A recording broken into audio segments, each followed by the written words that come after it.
Welcome to the Lovecars On the Grid podcast, your global motorsport roundup with me, Tiff, Needell and Paul Woodman.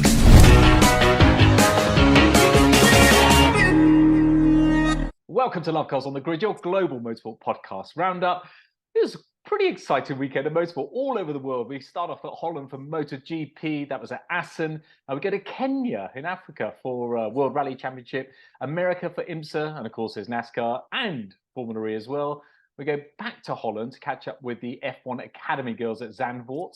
And then we got a full roundup of Silverstone, because that's where I was for the weekend, enjoying the sunshine and lots of different motor racing there. Crazy Caterhams. I presume crazy Caterhams were there. Well, they weren't so crazy, but there was also F4, there was Britcar. That's because you're not on the grid anymore. That's why that's so crazy. I've got a bad name, actually, but we'll come on to that bit later on. I'm going to start off, though, Tiff, with a little bit of housekeeping, because we do get some feedback, and I really appreciate all the comments that come on to we get on here. But we don't get many views. We get hardly any views. I went to Silverstone over the weekend. There were thousands of people. Motorsport is loved all over the world, and we don't get many views. And it's algorithms. I'm always getting told out. I don't know what algorithms are. Yes, you must tell your friends. We get people loving it. We're probably the only little YouTube that does a round the world, catch up and talks about motorsport and everything else. So. And it's wanting to get more people involved, but I'm going to talk about rallying a bit later. One of my brilliant ideas I've got. And we love to see people saying whether we're rubbish or good or bad. And that's apart from that Dutch bloke that just thinks we're anti-Holland completely, but we'll ignore him. Yes, so please subscribe, tell your friends, have a listen, have a watch. Yeah, I think you choose to do. And it's good because I got some feedback over the weekend. There's lots of people came up to me and said, love the podcast, which is great. Really appreciate that as well. But one of the big bugbears with a lot of people is the audio. So we are looking at different options at the moment just to take it to another level. But it's very hard when you get. It's a bit of a chicken egg situation, but we are getting there. So tell your friends, and we love what we do, and we want to share the amazing joys of motorsport and bringing heroic British efforts to. We are mainly a British channel, though we are global. We like to pick up young British drivers that are doing things around the world. Well, there's some good things happening with British drivers, long overdue MotoGP, and I'll let you kick off with that. We're going to go to MotoGP, and the story of the weekend, the best story of the whole weekend. And we're not talking the top-class MotoGP, where obviously Marquez is probably the more important global problem in MotoGP to discuss. But no, it's finally a win for Jake Dixon, our GP2 rider that wears his heart on his sleeve. He's the most amazing character. He's loved by everybody. And, he's fought his way up to the ranks. He did superbikes for 2 or 3 years, I think, and he became a front runner, he got a couple of wins. And then he chose to go Moto2. And a lot of the British superbike riders stay in British superbikes forever. But he got ambitious. And he's now in his 5th year of Moto2. And he spent the first 3 seasons getting nowhere. I think his best championship result was 18th overall. So he wasn't really a star when he hit Moto2s. And it is quite a different bike, obviously, to superbikes. But then all of a sudden last year, he switched teams and went to this Spanish Gas Aspar team. And it just clicked. And he turned from a nobody in Moto2 to a front runner all last year. And he had, 6 podiums, but he couldn't get the win. Couldn't get the win. He kept qualifying. Well, he's a bit of a slow starter in races. He seems to set his bike up for the race because tyre wears, same as Formula One. You've got to make your tyres last. And he's always one that comes from sort of 6th to 3rd in the last 10 laps of the race. But finally, at Assen, in his gasket, he qualified 3rd, qualified better than normal. And it was an amazing race as well, where he had to really fight for it. It was a fabulous battle for 3rd. It was a 3-way fight, really, for the lead by the time the race settled.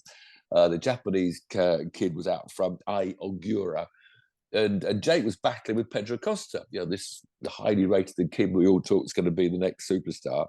But Jake had caught him, was pressuring him. And it was an amazing moment. I mean, obviously, maybe Acosta's bike wasn't as well as it has been, and he was struggling for grip. But he drops it onto his knee. Going to the chicane, there's a right, left, right as you start the finish lap at Assen. And you see the front goes from under him. This is Acosta, right in front. We're looking on Jake's camera because he's following him, trying to get past him to get to the lead. And Acosta just holds it on his knee and stands it back up again. He had to straight line the chicane. Unbelievable. So, Jake got by, but they lost a whole load of ground to Agura. Agura was sort of, looked like 3 seconds up the road. So we all thought, well, Jake's never going to catch. Pedro Acosta, honestly, the side story, really, because when he straight lined the chicane to avoid crashing, he broke the track limits, which he'd already had a warning. So, and when he came out of the chicane, he actually looked over to Jake as if to say, right, I'll let you by because I've nearly crashed in front of you and you haven't hit me. I've obviously held you up. So he let Jake into second, and then he got the bloody run-through penalty. So he had to do the long lap.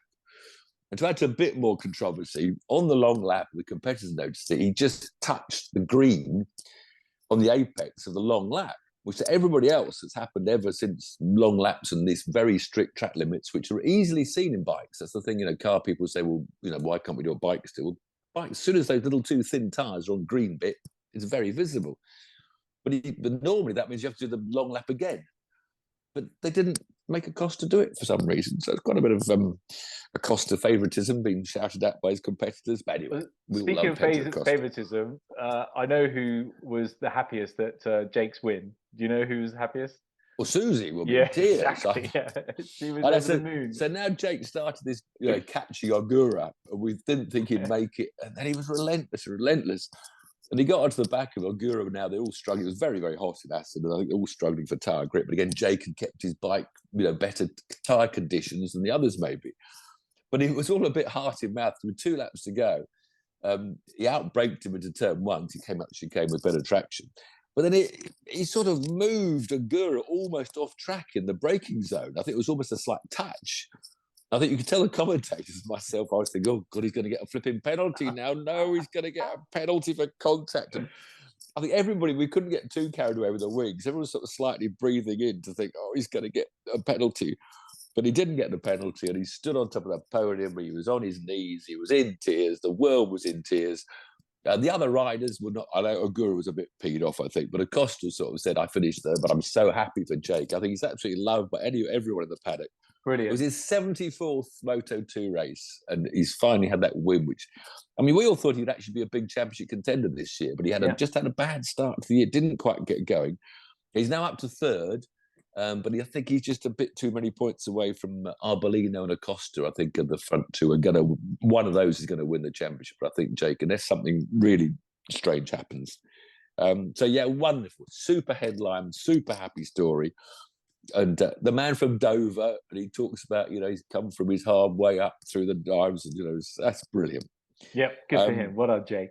I think you mentioned Sam Lowe's, our other British rider. He qualified 5th, but dropped down to finish 11th. Didn't have such a good race. So, sorry, Sam. And no joy for the Brits in Moto3 either.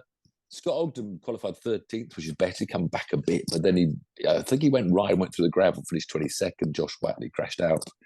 Moto3 won by Spain's Masia, who closed the gap on another Spain, Daniel Holgado. Spanish are good at bikes, aren't they? They're all over the place. They run the best teams, because Jake's for the Spanish teams. Spanish, Italians, and the French. A little bit of history, but mainly the Spanish, I guess. Yeah, Spanish seems to lead. So anyway, absolutely wonderful stories.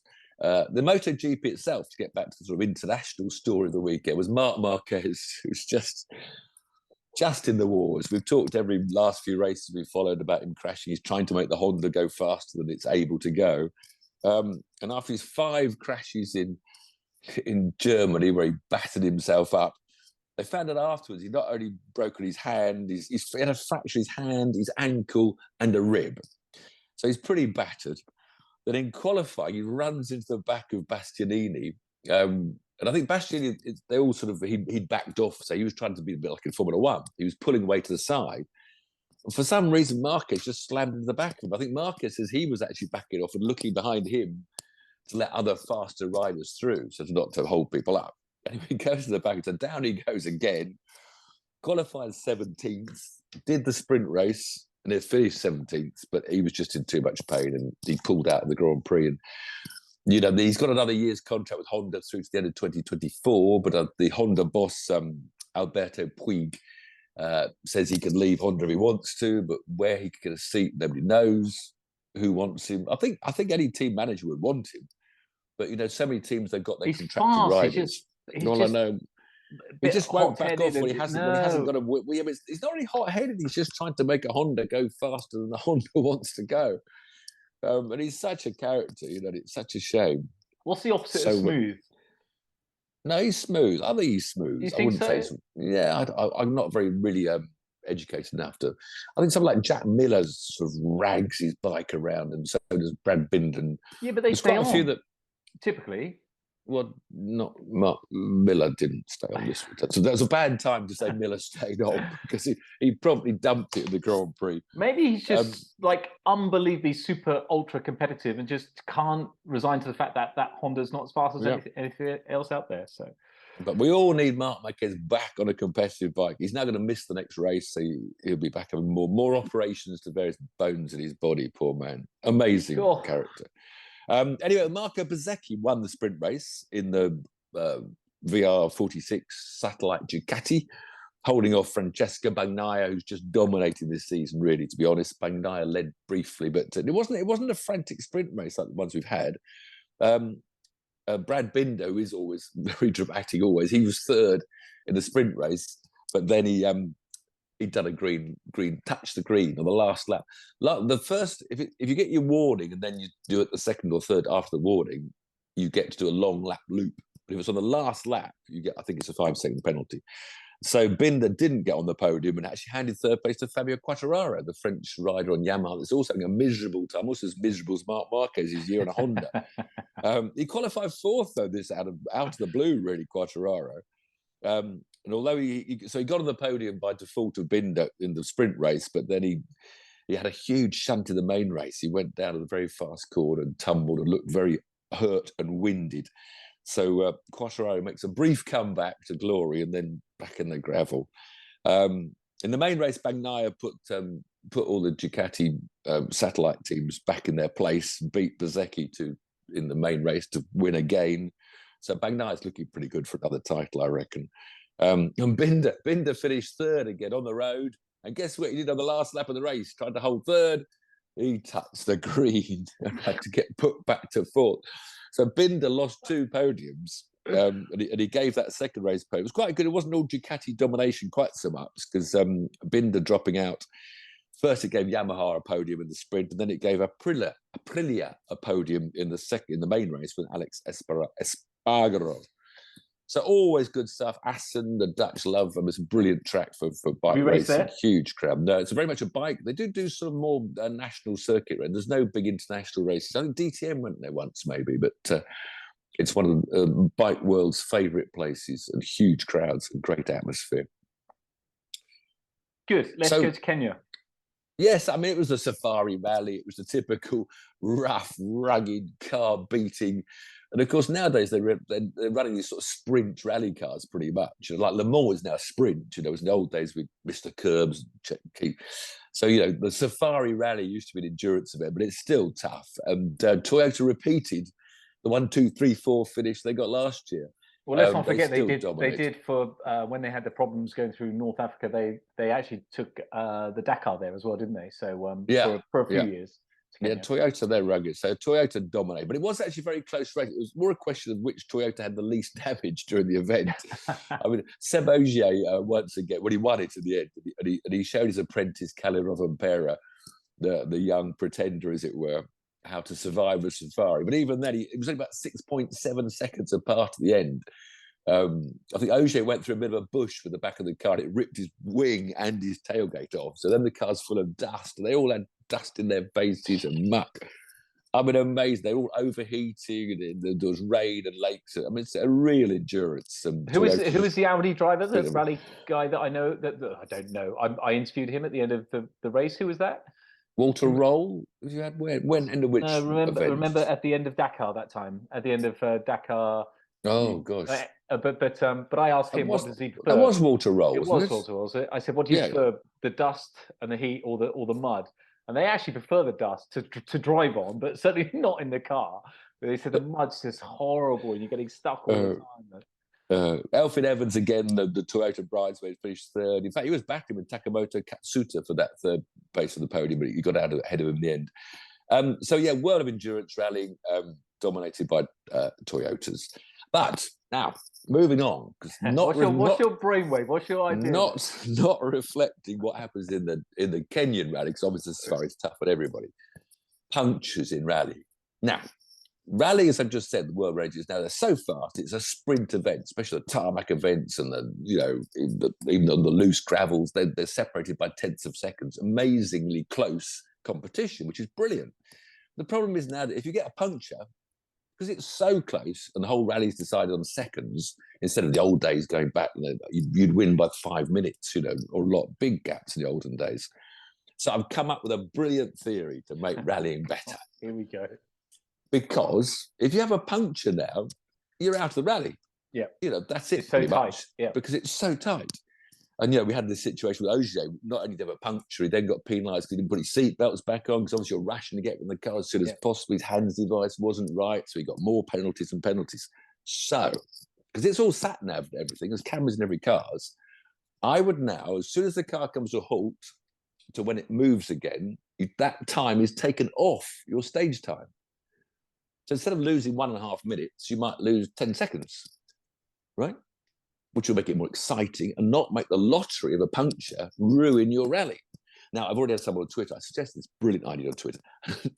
I know people always think my ideas are stupid, but I do want some serious rally comments below on the YouTube. Go to the YouTube and not listen on things. Yeah, maybe you get a one freebie, 1 2 minute, one free. You're not allowed to start until 2 minutes. Well, no, we only got 2 tires, so you can't. You can only stop for tires twice. You can't carry more tires. If you have a third puncture. But I've already had someone on Twitter saying, part of the skill of rallying is not getting punctures. But my point is now, they're so fast, they're so committed, they set it into a corner, and if a rock has been bounced out into the line ahead of you can't miss it. Absolutely. You're committed. Yeah. So, I think hitting rocks and getting punctures is a lottery. Yeah. And sometimes it just spoils what would have been or could have been a really exciting rally, and leads someone winning by 2 minutes when it should be 2 seconons. So who really came up with this idea? Because this is actually quite a good idea. So who really came up with it? I know. It's your son that came up with it. I do. No, it wasn't. Honest. I don't know why. I think that's a good idea. Because like you say, now everything is sat all on the satellites. You know exactly when to stop. Yeah. When it happens. Excuse me. Yeah. You just give them the time. I mean, when you stop to save someone else that's had an accident, if you try and help them, you get the time back. It's quite a simple thing.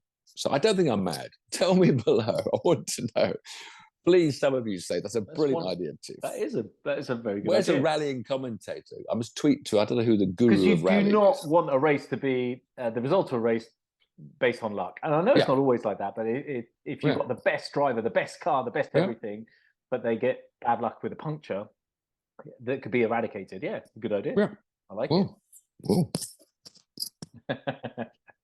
Yeah, what do I know, Tiff? I only do a motorsport podcast with you. I don't know anything really.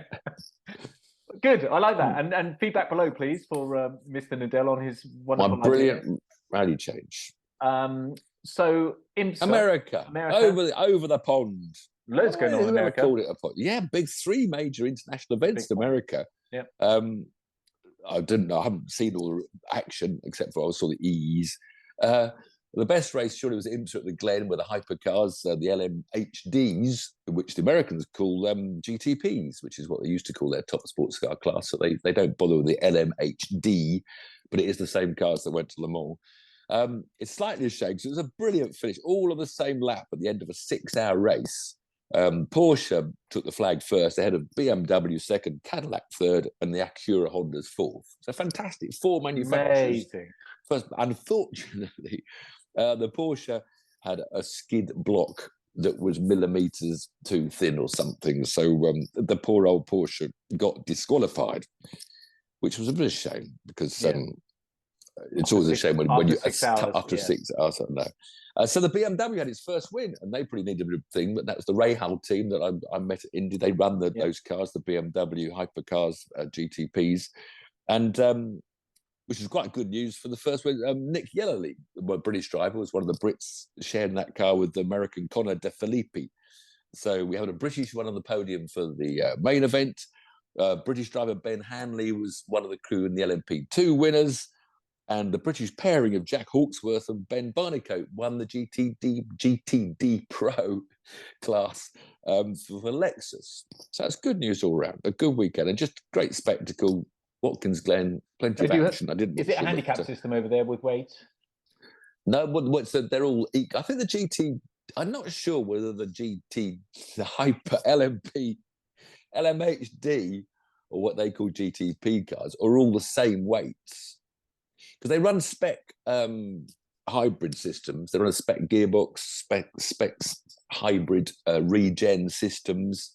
So there's quite a lot of elements. So I don't know. Let me know, an American listener, viewer, whether they're all the same. I think they're all identical. But of course, at Le Mans, they did give the Chevrolets, didn't they? They gave them more weight. So I don't know. I don't know whether individually they're done or not. And where was it? We need to investigate. Where was it? What track? Watkins Glen, so great track, the old Formula One track. So yeah, nice. But yeah, where are the Cadillacs? The Cadillac did get given more weight at Le Mans, so maybe it does carry more weight than a BMW or a Porsche. We need to find out. So an exciting race, lots of manufacturers involved in the mix. Yeah, I didn't really see much of it or see it or find what out how about exciting it was. NASCAR? Where was that and what happened? Yeah, Nashville, reporter. Not the most exciting of races. So I didn't miss anything. So not watching it, I didn't miss anything. No, well, you missed the fact that the number one, the Ross Chastain, sorry, Ross Chastain, the Melon Man won. So it was quite a good story for the fans. Love the Melon Man, or hate him or boo him. He's a bit of a marmite. And, he's had a terrible season this year. Hasn't won anything. He's not very well at the points. He's upset, as he always does, fellow drivers, because he's caused a few accidents by his over enthusiasm on the track. But his over enthusiasm when he won the race, they were on pole and he pretty much paced the race. But he was challenged by Martin Truex, who was chasing him down, but his tyres were going off and so it wasn't that spectacular. But of course, his donuts were over the top enthusiastic and his tyres were shredded. And then, of course, he stands on the roof of the car and they give him a melon and he smashes the melon. And he's got a huge grinning smile all over his face and he's struggled through. He's a bit like Jake Dixon in many ways because he's got big smiley teeth and he's loved, I think, by the fans. So, not the most exciting race at Nashville, but a great story that Ross Chastain is back on the winning circuit. I just had to Google why they call him the Melon Man, and he's eighth generation melon farmer. Melon farmer. Eighth generation. And the 5 was 5th. The 5 of Kyle Larson was 5th. He wasn't on the pace, he doesn't go well at Nashville. It's funny how some of these drivers and teams, certain tracks are their bogey tracks. They just can't get the handling set up that works. What's your bogey track, Tiff? Have you got one, or you just fast everywhere? Silverstone Club Circuit. I won in my Formula 4 days and Formula 4 2000. I've won at every track in Britain, every one of them, apart from the Silverstone Club Circuit, the old short triangle. Do you know how many I've won at? How many circuits I've won at? None.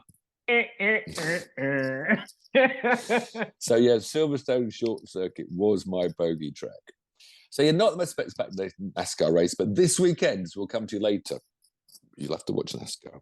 Formula E. Oh, flipping hell.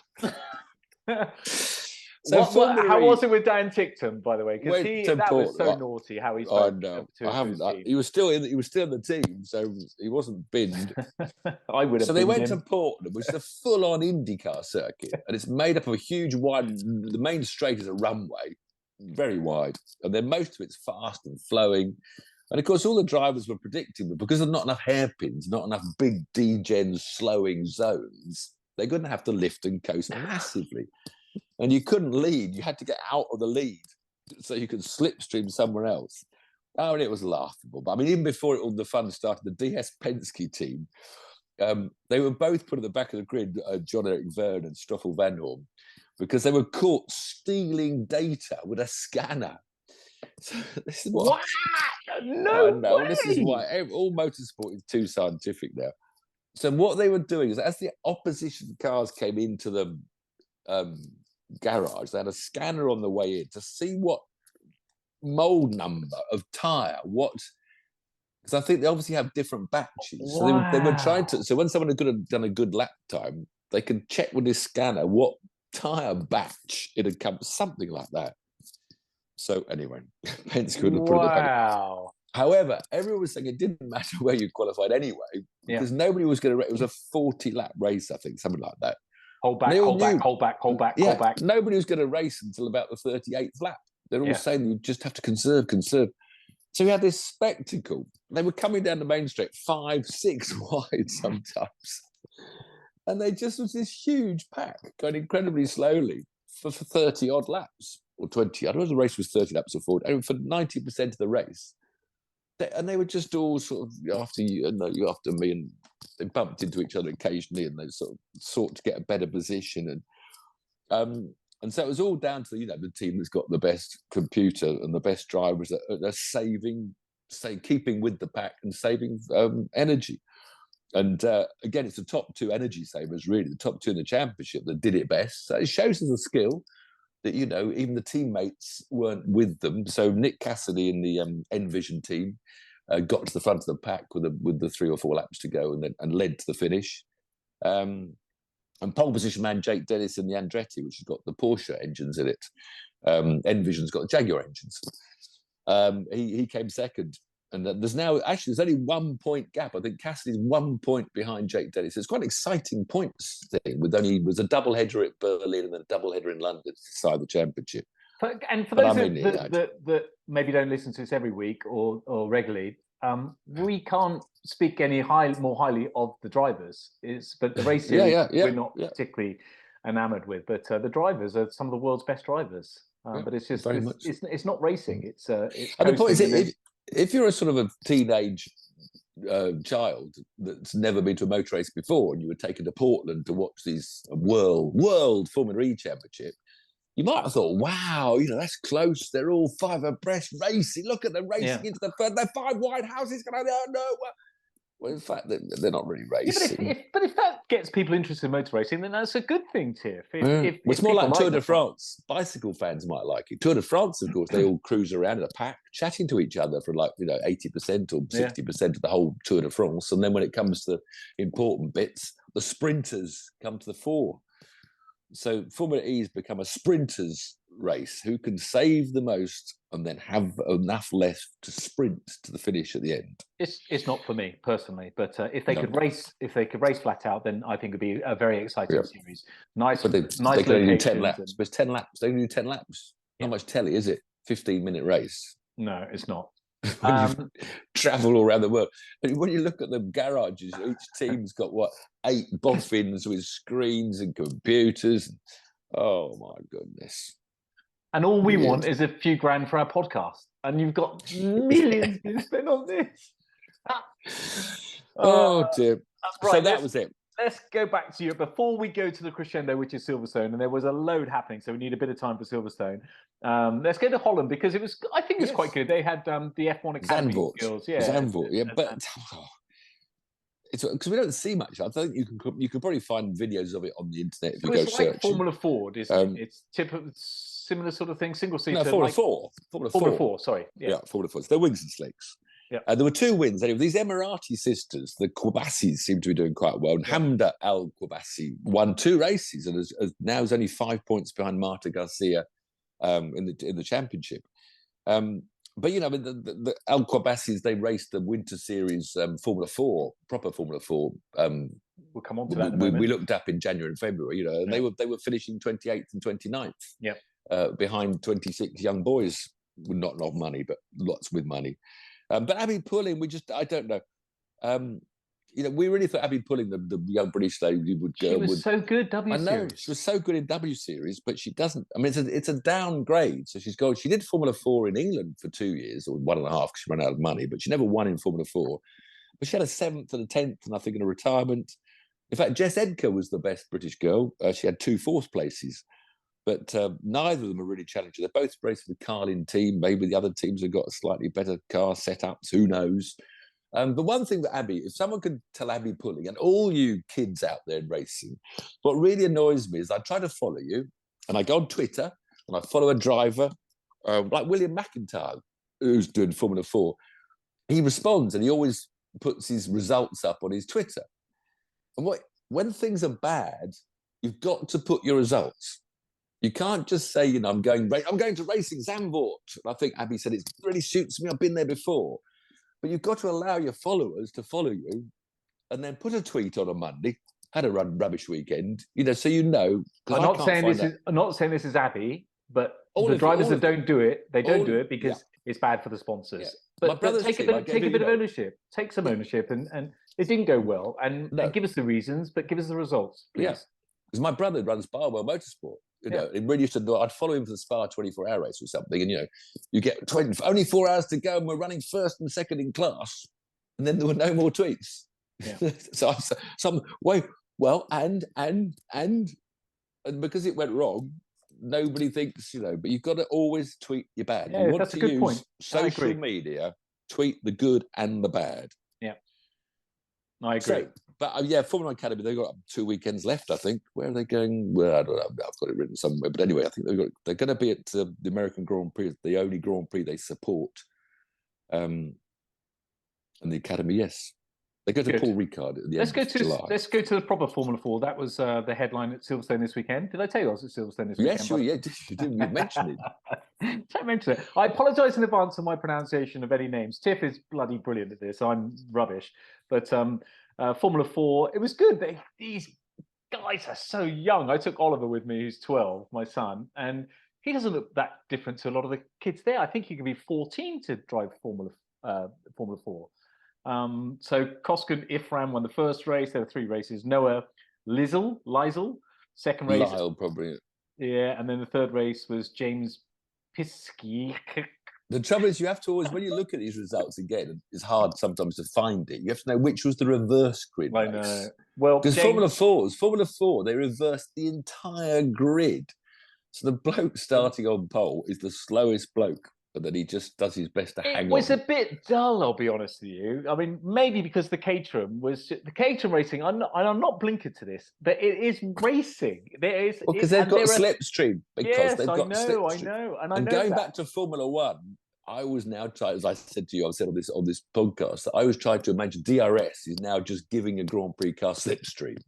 So I know it's artificial, but Caterhams have natural slipstream. The old Formula Fords do, but as soon as you put wings on the bloody things, you don't get a tow. So the Formula 4s and Formula 3, GB3s and GB4s, they do find it hard to overtake. I should have found out which was the reverse grid, but I would imagine race 3, James, he stuck it on pole for quali, so I would say that that probably wasn't a reverse grid. But Carlin, and High Tech were the 3 the teams there. It was good to see, but it's funny. These kids are bloody serious. They're walking around the paddock and they've got all their gear on and their headphones, and they're all looking very serious. You just think, God, maybe you should try and enjoy it whilst you can. Well, that's the pressure. That's modern motorsport for you. That's what annoys me. They've got to have the helmet designer and the fitness coach and the eye tester. Yeah. So Britcar, Jade Edwards. What a lovely girl Jade is. Lady, girl, was she having a go? person. Well, she had a Britcar race, yeah, did she was helping out an amateur driver. Well, good. She's having a miserable time in touring car. She's got the slowest car in the touring car grid, poor girl. But she's got the money together to get her, but it's not the most expensive deal, and she's not got the best car. But she's so good at promoting, women in motorsport. Because she's so bloody good. She's so fast. Why didn't she do W Series? I know she's not really single seater. No, she was one of the ones that came out quite early on. She was already in the middle of trying to find sponsorship for touring cars, and her whole program was what she wants to be up against everybody. She didn't want to be in a special class. She doesn't want to be the first women. $500,000 a year prize money and free motor racing. No sponsors. Don't have to worry about any of that. Well, Sophia Flörsch turned it down as well. She'd done Formula 3. There was a few came out against it. What a charming, lovely person. I met her in the hotel. But the sport. She stuck on pole. She got the fastest lap. They were leading by 5 seconds. Came in to change over to her teammate and Mike, and they had gearbox issues, so I think they finished last. And the race. Well, what is that now? Is it just a mix of hot hatches? It's not just hot hatches. The winner was Axel van Neverveen in a Ginetta. So there's a bit of all sorts in there. Lap time around the GP circuit was 2:21. If you go to Formula 4, the lap time was just 2:02. So they're fast. What about Caterhams? What's your fastest lap around the Silverstone Grand Prix circuit? Mine was 2:32 and a half around that's in a road sport car. And actually, would you have won? Is that a competitive time? You're 2:32. Who was on pole this year for road sports then? Freddie Chiddick smashed it. Fred turned up, didn't do Fred's not in road sports anymore, is he? No, he's not. You're right, Fred. You're right. So your road sports class, you raced last year. You did 2:32. So who was winning road sports this year? Well, bizarrely, Ed Cozzi won the first race, and it's his first. I didn't realise. So he's the Jake Dixon of Caterham. I didn't realise he hadn't had a win yet. So it was his first win. He came up from academy, and he was always there on the podium. So congratulations to Ed. He was, I'm not sure. I think about 2:34 his lap time. Then Ben Timmons. This is the one. Ben Timmons is a standout, exceptional talent. Everybody says what an exceptional talent he is, and he is. He's leading the championship. He won the second race. He had a bit of food poisoning on the first race, but his fastest lap of the weekend was 2:34 and a half. So 2 seconds. Well, they've obviously got slower tires because you mean you were quicker. You mean you would have been on pole. You're trying to imply. It doesn't work that way because if there's racing, if you get a slipstream, but funny, the fastest laps overall were 2:33. The fastest lap overall for road sport for the whole weekend. They must have changed the tires. They haven't changed the tyres. And also, I thought it must be the conditions because it's super hot over the weekend, but it wasn't because Fred and Charlie and the boys they were close to the overall lap record. So yeah, very strange that. But when you're racing, of course, you don't. I know around Silverstone you get a tow. So you want to go back. What you're trying to say is you desperately want to be back racing Caterhams. Well, I desperately do. Out there? And I would be in the 270s with all the road sport guys now. Which I would love to do because they're such a lovely group. You remember our group? It was a little bit bitchy. Yeah. Sometimes. Well, yeah, as always. Yeah. No, not always, because this group now, the road sport group now, there's such a lovely bunch of lads, really, really good, and there's some ladies in there as well. Let me just quickly run through Caterham. So 270s, Fred dominated, stuck it on pole, didn't do any practice, stuck it on pole, won all 3 races.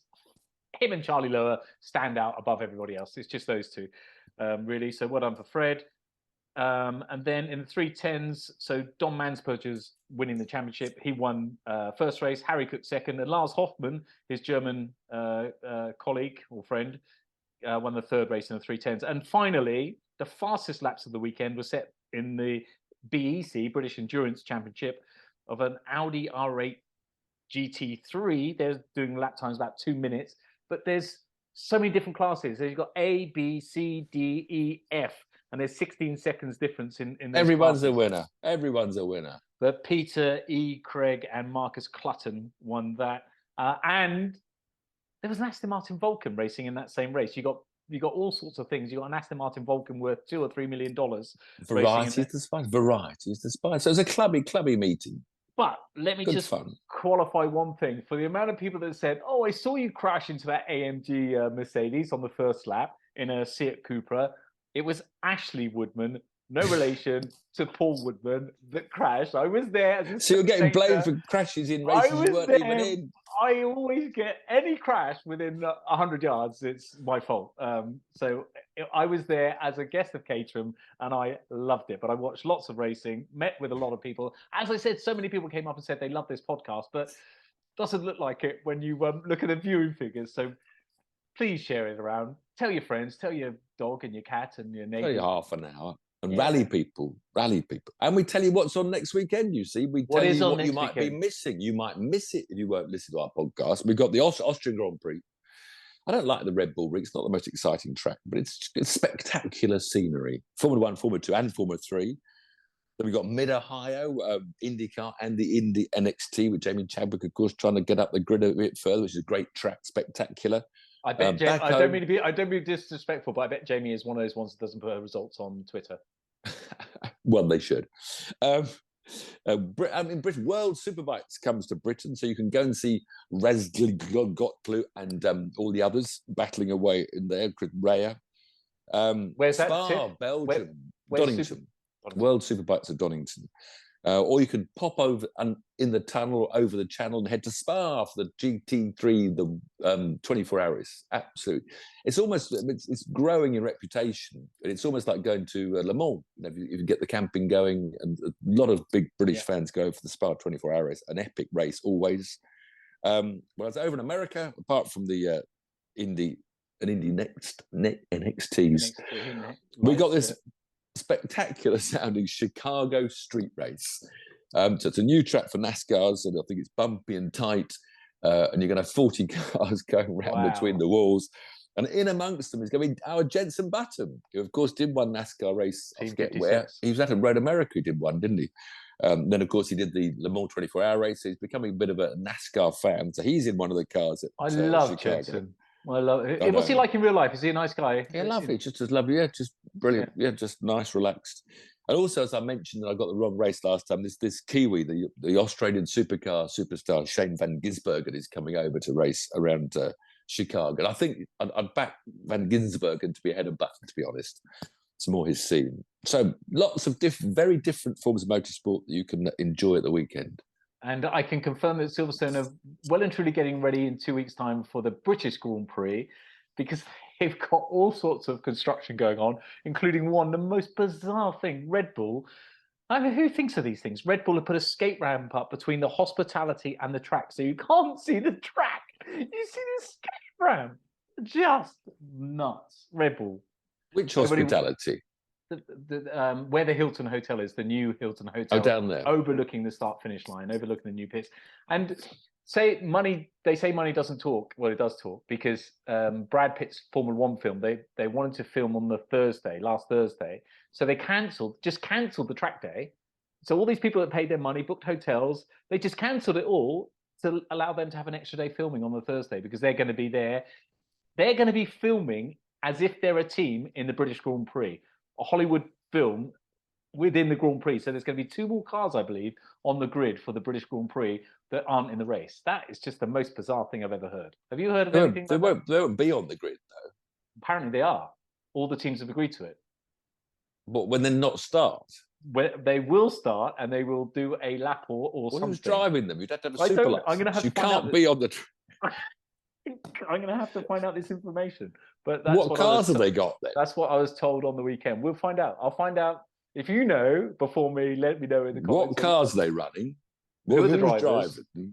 And where will they be on the grid? Because this is Hollywood, so they're going to have to say that they're starting at a fairly reasonable place within the grid. Otherwise, it's not Hollywood. If they start at the back and they finish at the back, that's not exactly a Hollywood movie, is it? I'm not sure I'm going to be rushing to watch this film somehow. Oh, the most irritating thing about these sort of films is the not the continuity, is how accurate they are. You know, when you changing down on the straight, flat out on the straight, change down to overtake. That's the worst thing, changing down to overtake on a straight. No, it would just never would happen. All the valves will be going to the engine. Yeah. Oh, well. Okay, good stuff. Thanks for watching, everybody. Don't forget to tell your friends. It would really help us out. And see you next week.